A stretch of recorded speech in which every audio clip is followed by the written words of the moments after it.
In today's video, I'm going to teach you how to use the VLOOKUP function in Excel. First, open Microsoft Excel and get your worksheet ready.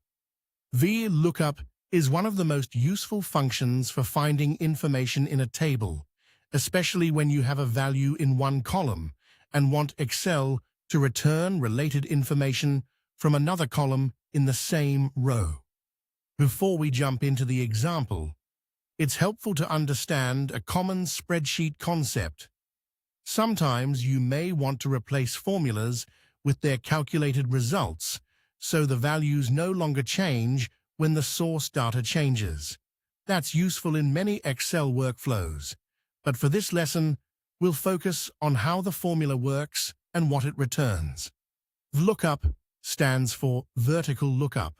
It searches for a value in the first column of a table, then returns a matching value from another column in that table.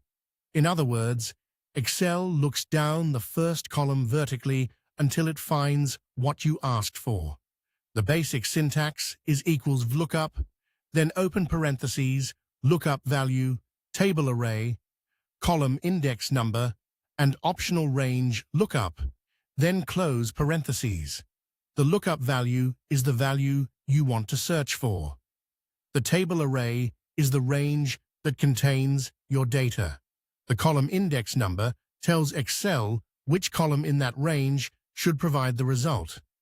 The range lookup controls whether you want an exact match or an approximate match.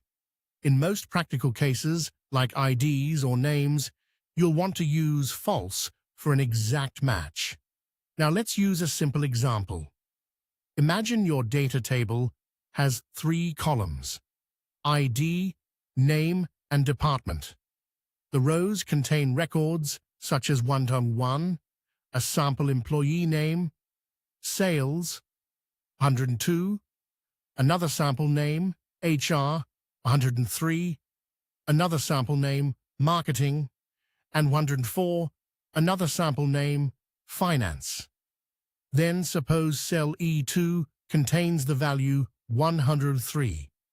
To find the employee's name based on that ID, enter this formula. Equals lookup, open parentheses, E2, comma, A2 colon C5, comma, 2, comma, false, close parentheses. This tells Excel to look for the value in E2, which is 103, inside the first column of the range A2 through C5. Then it returns the value from the second column of that same row. In this case, the result is the employee name associated with ID 103. If you want to return the department instead, use a very similar formula.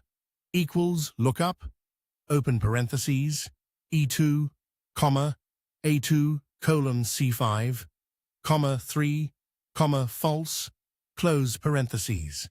The only thing changing here is the column index number. Since department is in the third column of the selected table, Excel returns marketing. That's how VLOOKUP works in Excel. Search in the first column, then return a related value from another column in the same row.